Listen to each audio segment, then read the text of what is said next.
होने वाली बहू। शादी के पहले से ही विभा को कपड़े धोने का बड़ा शौक था। कभी नल के नीचे तो कभी तालाब के पास। अरे मेरी नीली वाली लुंगी नहीं दिख रही है। विभा की अम्मा कहाँ रखी है लुंगी?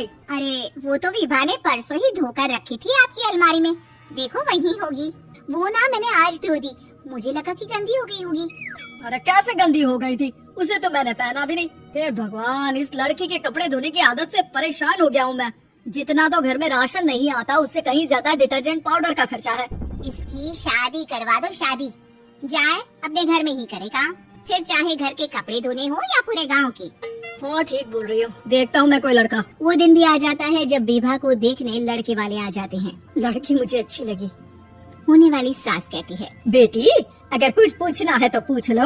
वैसे तो हमारी लड़की बहुत ही शर्मीली है, जो बोल दो वो मान लेती है, इसे क्या पूछना होगा। अरे कैसी बात कर रही हो माँ, मुझे इन लोगों के घर रहना है, सवाल तो कई है। हाँ हाँ बेटा पूछ लो ना, क्या पूछना है। आप लोगों के घर कपड़े कौन धोता है? सास का मुंह बन जाता है। देखो अगर तुम ये कहना चाहती हो कि तुम्हें कपड़े धोने नहीं आते तो सुन लो, कपड़े मैं ही धोती हूँ, लेकिन तुम्हारे आ जाने के बाद मैं रुमाल तक नहीं धोऊंगी। अरे चुप रहना भगवान, बहू बेचारी घर आई नहीं, उसे डराना शुरू कर दिया। वो क्या है ना बिटिया, अभी तक तो ये कल्लू की माँ ही धोती थी, लेकिन अब तुम्हारे पापा तो दहेज में वॉशिंग मशीन देंगे ही। तभी विभा की माँ बोल पड़ती है, सवाल भी पूछा तो क्या। वैसे भाई साहब, मशीन की तो फिर भी कपड़े धोने की कैपेसिटी होती है, मतलब जो बिटिया दे रहे हैं ना विभा, इसे कपड़े धोने का बहुत शौक है। ये आप लोगों की क्या आस पड़ोस गांव मोहल्ले सबके कपड़े धो दे और उफ तक ना करे। बाहर देखा नहीं आपने कितने कपड़े सूख रहे हैं, सब हमारी बिटिया ने ही तो धोए हैं। बस भी करो ना माँ, शर्म आ रही इतनी तारीफ सुनकर।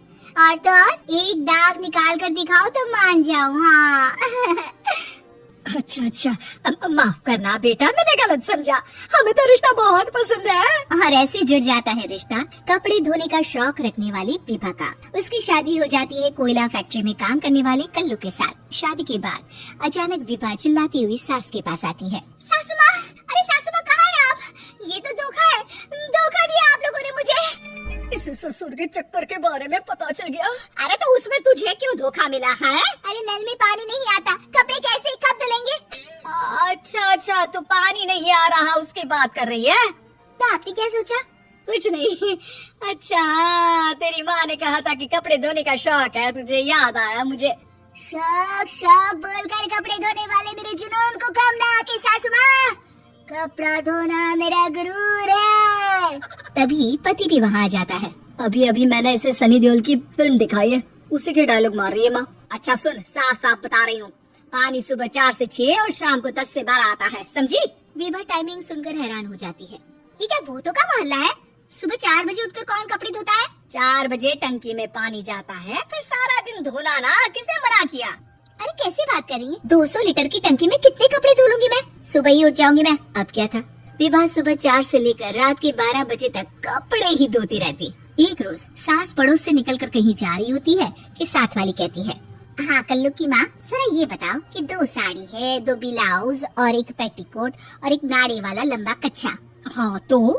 अरे तो क्या, कितना लोगी धुलाई ये बताओ। 2 बन दिख रहे हैं हम क्या? हमारे पति सरकारी नौकरी से अभी अभी रिटायर हुए हैं और बेटा सुपरवाइजर है कोयला फैक्ट्री में। 2 बन समझ रखा है हमें। हाय रे कल्लू की अम्मा, माफ कर दो, वो तो मोहल्ले में यही सब बता रहे थे कि तुमने बहू को कपड़ा धुलवाने के काम में लगा दिया है। सास को पड़ोसन की बात सुनकर गुस्सा आ जाता है। वो घर पहुंचती है जहां घर के बाहर ही इतने सारे कपड़े सूख रहे होते हैं जितने कि किसी धोबन के घर पर। अरे ओ कल्लू की दुल्हन, बाहर निकल। माँ जी यही आ जाओ, बाथरूम में चादर धो रहे हैं हम। अरे अभी हम धोते हैं, तुमको बाहर निकलो। ये आस पड़ोस वाले बोल रहे हैं कि हम बहू से कपड़े धुलवा कर उसे कपड़ा धोने वाली बना दिए हैं। अरे छोड़ो ना माँ जी, किन लोगों की बातों में आती हो? आस पास के लोगों का तो काम ही होता है कि वो किसी तरह सास बहू को लड़ा दे। बहू सारे घर के कपड़े धोती है, ये क्या कम है? बोलिए। सास को भी लग जाता है कि वो बहू का ये संकीपन नहीं छुड़वा सकती, इससे अच्छा है कि खुद ही चुप हो जाए। एक रोज सास और बहू मंदिर जाते हैं, जहाँ सास की साड़ी वहाँ खड़ी भीख मांगने वाली से मिलती है। माँ जी क्या बात है, आपकी साड़ी उस भिखारन से कितनी मिल रही है ना? हाँ हाँ देखो तो, दोनों की साड़ी मिल रही है। क्या बात है कल्लू की अम्मा, तुम खुद को तो अफसर की बीवी बताती हो और ऐसी सिंपल सी प्लेन साड़ी पहनकर घूमती हो। सिंपल और प्लेन नहीं है ये साड़ी। तो क्या सोने के धागे से फूल बने हैं? कुछ भी सासू माँ, कुछ भी। हाँ, बने थे इस साड़ी में सोने के धागे से फूल। मेरे पति लेकर आए थे मद्रास से स्पेशली मेरे लिए 10,000 की।